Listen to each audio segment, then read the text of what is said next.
Everybody's screaming, everyone's crying. So what's the occasion? Well, Congresswoman Omar got voted off the Foreign Affairs Committee. The question is on adoption of the resolution. Those in favor say aye. Aye. Those in favor say no. No. It's the opinion of the chair that the ayes have it and the resolution is agreed to. And without objection, the motion to reconsider is laid on the table. Democrats completely lost it after this happened. The second Ilhan Omar got removed from the Foreign Affairs Committee, Democrats erupted. Because deep down, they knew Republicans were finally doing to them what Democrats had been doing for years. Consistency, there is nothing consistent with the Republican Party's continued attack except for the racism and incitement of violence against women of color in this body. I had a member of the Republican caucus threaten my life, and you all and the Republican caucus rewarded him with one of the most prestigious committee assignments in this Congress. This is about targeting women of color in the United States of America. Don't tell me, because I didn't get a single apology when my life was threatened. Thank you. McCarthy yanked Omar off Foreign Affairs to pay back Pelosi for yanking his people off committees. He didn't want to do it, doesn't think it's right, but he had to do it.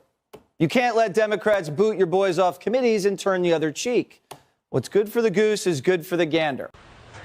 You know, how many times are we going to go through this? Ilhan Omar has not just done this once or twice. She has repeatedly made anti-Semitic comments, anti-Israel comments, anti-American comments, you know, to diminish what occurred on September 11th, to then go ahead and compare U.S. military, our nation, to terrorist organizations. I mean, this is completely outrageous, and my colleagues and I are vociferously calling for her to be removed from the House Foreign Affairs Committee. She is a liability to that committee. Think about, you know, when I went to Israel in 2019 and I spoke with citizens there, they for the first time felt the United States was wavering in its support for Israel because of members like Ilhan Omar and Alexandria Ocasio-Cortez. You know, this is enough already. She should be removed. She's a liability to the committee, and she's a liability to the United States of America. Having her in Congress, I think, is very detrimental for our nation. And it's very unfortunate because, you know, she came to this country as a refugee, just like my mother did from Cuba. She should have a profound appreciation for the opportunity that this nation has given her, that she could rise to become a United States member of Congress. But unfortunately, she repeatedly badmouths our nation, and she does it publicly, and is not somebody who should be on the Foreign Affairs Committee representing our nation to other nations. What I am saying is common sense. You're a visitor. You're not even an American. You're a foreign national. You're here because we gave you a visa to be here temporarily, and now you're out there defending and supporting Hamas, a terrorist organization. You need to go. And Ilhan Omar, I hope this is part of it, but she married her brother, supposedly. I mean, there's a lot of documentation. That means she's here illegally and she's a congresswoman. And I hope you're going to be looking at that, or somebody is, all right? Because she's one of the ringleaders here. She's bad news, really bad news. She's so bad for our country. I think I know what the president meant, and he clarified later and said, look, if you're not happy in America, leave. Just leave. And I agree with that. You know, when you argue with a fool, you just prove there are two. And I consider Congresswoman Omar, I consider them to be fools. They hate America. They think America was wicked in its origins, and it's even more wicked today. They ought to be thanking America instead of calling America evil and wicked and racist. She comes from a country where, I mean, it's considered about the worst country in the world, right? They have no military, they have no nothing, they have no parliament. They don't know what the hell the word parliament means. They have nothing, they have no police.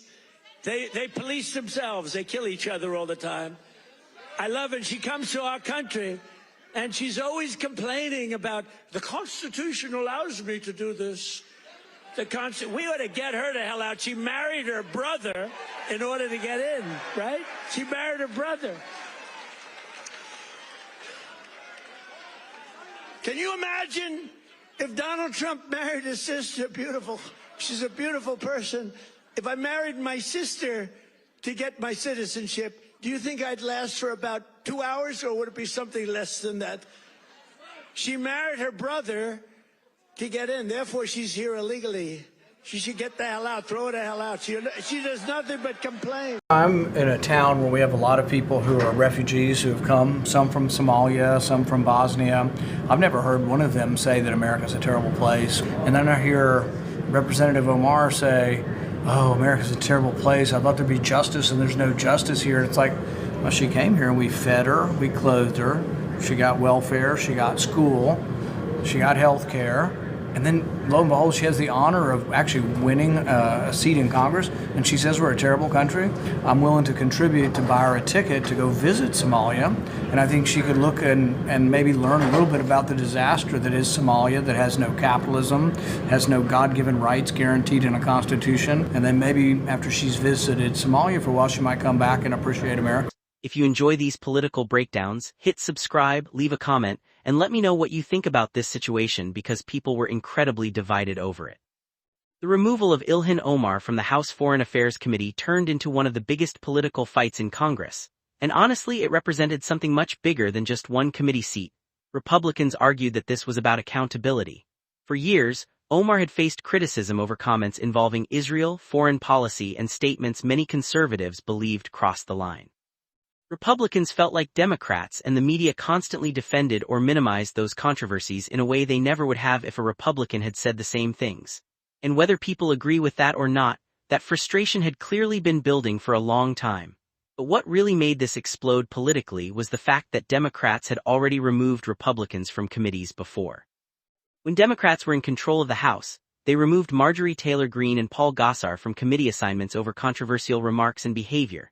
So from the Republican perspective, Democrats had already established the rules. That's why conservatives saw the outrage over Omar's removal as completely hypocritical. Republicans basically said, you told the country committee assignments could be taken away over controversial statements. Now you're angry because that same standard is being applied to your side. Honestly, that argument connected with a lot of conservative voters.